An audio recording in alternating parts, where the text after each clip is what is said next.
Shazzy Yates, and in this video, we will be talking about the harsh treatment of Japanese Americans after Pearl Harbor in the United States and the effects that Pearl Harbor and the internment of Japanese Americans had on the three C's of warfare.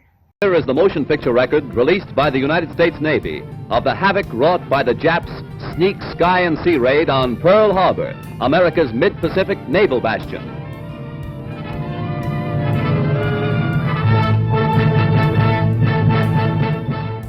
On December 7, 1941, Japan, like its infamous Axis partners, struck first and declared war afterwards. Costly to our Navy was the loss of war vessels, airplanes, and equipment, but more costly to Japan was the effectiveness of its foul attack in immediately unifying America in its determination to fight and win the war thrust upon it, and to win the peace that will follow. The Japs copied their German masters in striking hard at air. In that video, you saw the effect of December 1st, 1941, when Japan airstrikes the United States naval ships. That is a direct attack on the United States naval capacity. This attack was calculated by Japan to destroy the Pacific Fleet of the United States and weaken the U.S. military.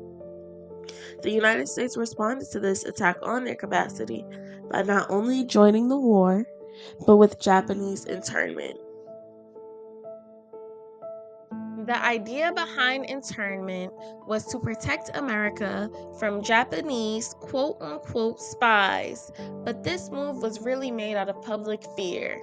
This resulted in Executive Order 9066 being signed February 19, 1942. When this order was first signed, it didn't state Japanese Americans specifically, but the same day Japanese Americans were placed on a curfew. On March 11th, this order authorized the forced removal of all personnel deemed a threat to national security from the West Coast to relocation centers further inland, resulting in the incarceration of Japanese Americans only.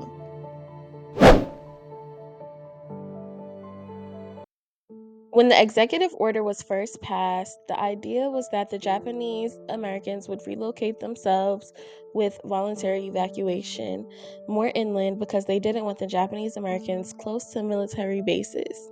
Most Japanese Americans did not have the option to move more inland because of their strong sense of community that they had in the areas that they already lived in. Most didn't have relatives outside of the communities that they were already in. So it wasn't many places for them to go back to. Also, with the extreme racism inland after Pearl Harbor, it was nowhere for them to go. On March 11th, 1942, General Order 35 was issued and allowed the Army to plan forced removal of Japanese Americans from their homes to internment camps. These internment camps were located all over the West Coast, places like California, Nevada, Utah, and Arizona. Japanese internment was more like Japanese imprisonment, and I say that because the labor was more coerced. America said they gave them jobs on camps because they wanted them to keep their morals and not waste away.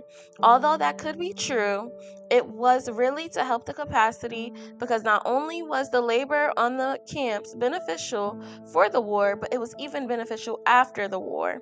An example of this is a town called Nesled, claimed to be built by veterans because it was a town of many soldiers that returned after World War II. But although the claim is that the land was built by veterans, it was actually built off of the backs of Japanese Americans working on Tule Lake camps during an integration process.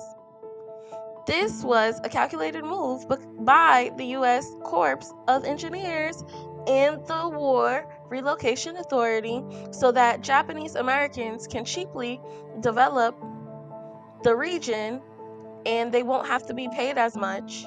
Imagine having to build up another city while at the same time you was forced out of your home and had to sell it for the lowest price possible. You have had your assets frozen, and you were forced to sell your farm, your land, and the only farmland that you can farm on is the government's. The government used the crops that was farmed as a benefit to the military. All produce collected went directly to the military or fed the people on the base. The internment of Japanese Americans had a positive impact on logistics and the United States Army at the time because they were also producing camouflage netting. This is about to bring us into the calculation of all of these practices. Japanese Americans being in internment was calculated because it was a way to keep a steady supply of goods needed for the war. But I do think it was miscalculated because the executive order was signed out of anger, racism, and fear. And the truth of the matter is that this limited what Japanese Americans could have did for the United States. There were Japanese Americans dedicated to the United States that could have brought more to the table.